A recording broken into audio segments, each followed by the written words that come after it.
Welcome in to another episode of Down South Ball Talk, hosted by LT. I'm your man LT, and on today's episode, we're strictly going NBA today.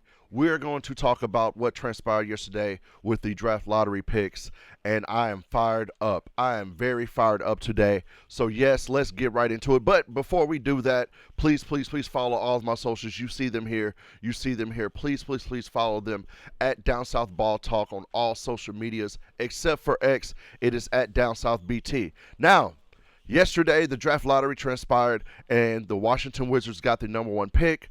The Utah Jazz got the second pick, and with the third pick in the draft, the Memphis Grizzlies landed it. Now, I was watching this, and I was very shocked that this happened. I thought the Memphis Grizzlies would probably get around 6, 7, 8, somewhere around there, but they landed the number 3 pick. So with that being said, the Memphis Grizzlies basically have their pick of the litter with the draft this year, and I'm happy because they need it. They need it, and I think that they will get a bona fide star. But before we get into that, we're going to talk about the Mavericks again. They also were in the lottery. They got the ninth pick. I will go over who I think the Mavs will get and who I think the Grizzlies will take as well. So let's get into it. Let's start with the Grizzlies with the third pick. I think the Grizzlies with that third pick, who they should get is Caleb Wilson. I really do think they should go ahead and grab him. His upside is there. His ceiling, holy guacamole, you can see it. And that last workout that I just seen yesterday, oh my Lord, I was blown away. Now, who I think they're going to draft is probably going to be Cameron Boozer out of Duke. He's the most probably ready-made player in the draft that you can plug in and play, and you know he's going to be probably a walking double-double coming in his rookie season, and he will equate his winning, his play to winning on the court for sure. So I think they go Cameron Boozer, but I hope they go Caleb Wilson. I think he's just phenomenal, man. He's phenomenal. I know he got hurt at North Carolina and things of that nature, but I mean, he was doing his thing in North Carolina before he got hurt. And again, he's just a really good player. But why do I say that? Why do I think that they should go with Caleb? Well, let me break it down to you, and I will give the pros and cons to me of Cameron Boozer and Caleb Wilson. Let's go with Cameron first. We all know the pros here. He is ready for the NBA. You can tell that his dad, which we know who his dad is, which is Carlos Boozer, he played a number of years in the NBA, so he's cut from that cloth. He's got the elk in him. So with that being said, I think he's probably the most ready-made player in this draft. And he will immediately come in and be a walking double-double for the Grizzlies. Him and Zach Edey on that line, Lord Jesus, watch out, because I do think his defense will get better in the league. He will bulk up, get bigger. Now, his floor is the biggest floor. He does not have a high ceiling to me. What you see right now is probably what you're going to get, probably with a better polished down low game years to come and maybe better defense in the league. But I don't think that he has a very big ceiling. This is where the cons come in. I think that his ceiling is very low, but again, it's a very high floor, very high floor. So, I mean, I don't want him to come into the league and you see him 5, 6 years from now and you don't see anything better in his game. You give rookies a grace period of maybe 2 or 3 years, and then you're like, okay, are you going to lock in and add to your game? And that's what everybody in NBA does. All the greats, they evolve their game.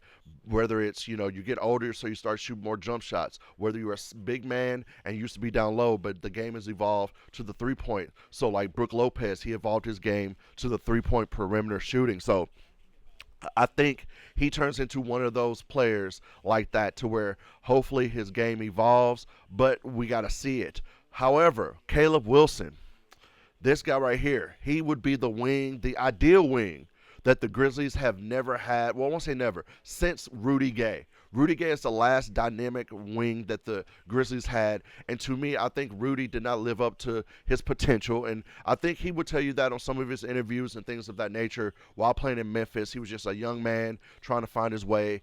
And he just was not, he was a young man. It is what it is. So I think they would be getting a dynamic wing player with Caleb Wilson, and his upside is just tremendous. When you see this man, his workouts, when you've seen him play, he's got it all. Total package, inside out game. He can shoot the three.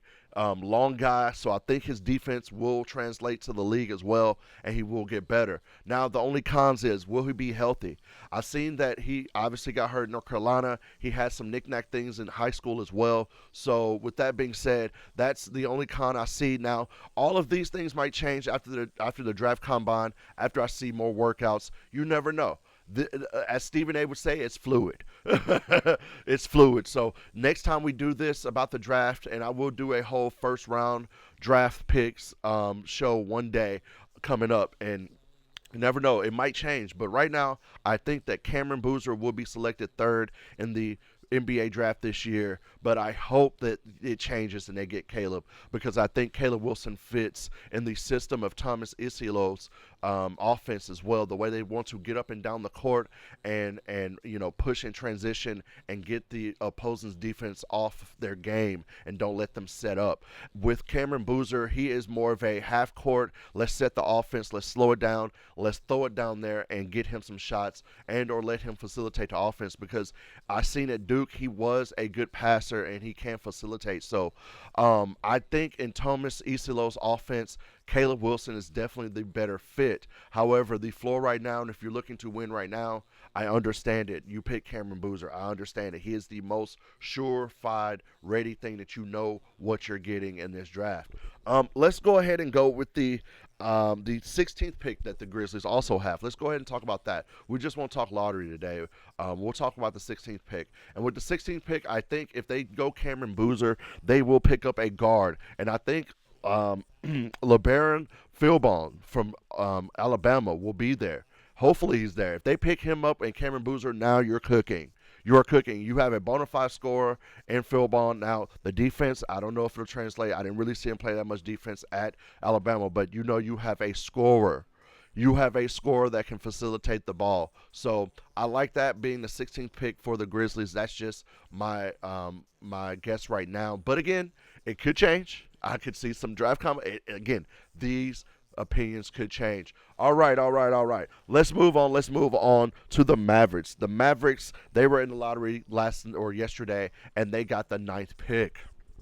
Now, we all know what happened last year with the draft. They got the number 1 pick. They selected Cooper Flagg after they traded Luka Doncic for Anthony Davis and, oh gosh, I forget the other guy's name, and a pick. So I understand it, and who do I think they need, or what do I think they need before we go to who? I think they need a point guard. Now, I know they have Kyrie. Hear me out here. I know they have Kyrie. But if you get a point guard to groom with Kyrie, Kyrie can be more of a shooting guard for you and still facilitate the offense while you groom this early point guard. Because this draft right here is full of point guards. And I think where they're picking at 9, I think they can still get a bona fide stud point guard there with the 9th pick. And who do I think that is, you say? I think Mikael Brown Jr. out of Louisville will be there at 9 for the Mavericks to take. Now, hear me out. You get Mikael Brown in there with Kyrie, with Cooper. You've got your bigs. Hey, you're cooking. You are cooking, man. I like that.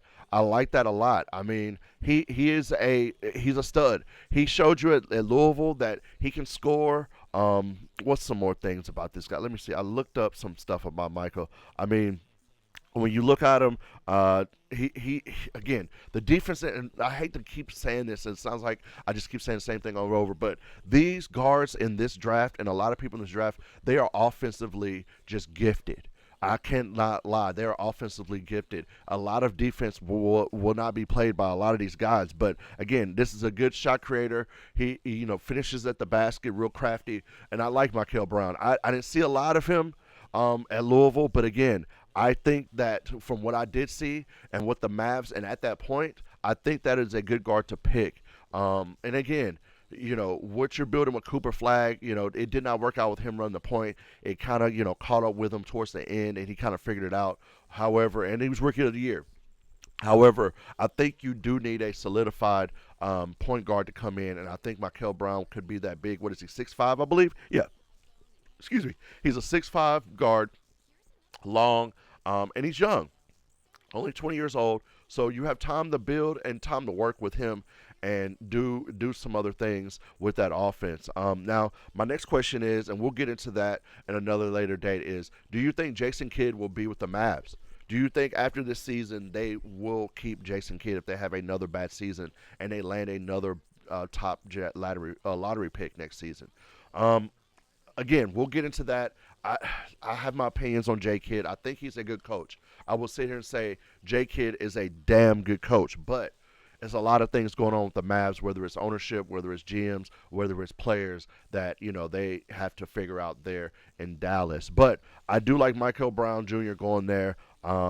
Again, pros and cons to him. Big, strong, 6'5" guard that you can pair with the wings with Kyrie. The cons is obviously defense and injury. I think he was injured at Louisville, if I'm not mistaken. So I hope the Mavericks, come out on top and get them a guard because I believe that is the missing thing to pair with Cooper Flag and have the young phenom, come into his own. So, man, I'm hype about the draft. Let me know in the comments down below. Do you agree with me? Do you think that Cameron Boozer is going to go to the Grizzlies? Do you think they go elsewhere? Do you think it's Caleb Wilson? Do you think it's Darius Acuff? I do see that out there as well, saying that the Grizzlies will take a point guard and they probably might get Darius Acuff. Let me know in the comments, who do you think the Grizzlies will take? Let me know about my Mavericks take. Do you think the Mavericks will take a guard? I've seen some people saying they take a big man. Let me know in the chat, or I'm sorry, in the comments there. And again, please do not hesitate to like, comment, and subscribe. It helps the channel grow. Again, thank you guys so much. And again, please follow all of my socials here at Down South Ball Talk on all socials, except on X. It is Down South BT. And again, thank you guys so much. Please look out for the next video. We will be ranking again some AFC South teams and talk a little bit of NBA and also the Spurs. Oh, we didn't get into that. Let me get into that, I guess, a little bit. The Spurs did lose to the Timberwolves last night. What was the score? Let me at least get into that. I'm so sorry. I know we talk Southwest Division here. They did lose last night. Victor Wembanyama did get tossed out of the game. Let's talk that a little bit. Do I think he should have gotten tossed? Yes. He elbowed Naz Reid, and I understand it, and it was a tough thing to do, but yeah, a playoff game is really tough to throw him out, but he had to go after that. They really had a good game out of everybody, man. Everybody stepped up, and I thought that they might get this and go 3-1 back to San Antonio. You got 24 from De'Aaron Fox, 20 from Castle, and Dylan Harper, man. That boy just every game, he just ceases to amaze me, man. I mean, 24 points and 7 rebounds, 1 assist. What else can you ask from a rookie coming off the bench? They're going to have some really tough decisions here soon, especially with Dylan Harper, man. But they did lose 114-109 to the Timberwolves. They do go back to San Antonio. The series is tied. So they have said that Victor Wembanyama will not face any more suspensions or any more penalties from the league after the review of today. So that's good. He will be playing in the next game. And I think if he was to play in this game, because he was only on the court for, 12 minutes? So I think if he was on the court for this game, they probably would have went back to San Antonio 3-1. 3-1. I mean, it was a really neck and neck game the whole game. It was just down the stretch. Ant-Man took over. I mean, 26 points, 16 in the fourth quarter. I mean, he showed you why he is who he is. So with that being said, I mean, it's a series, folks.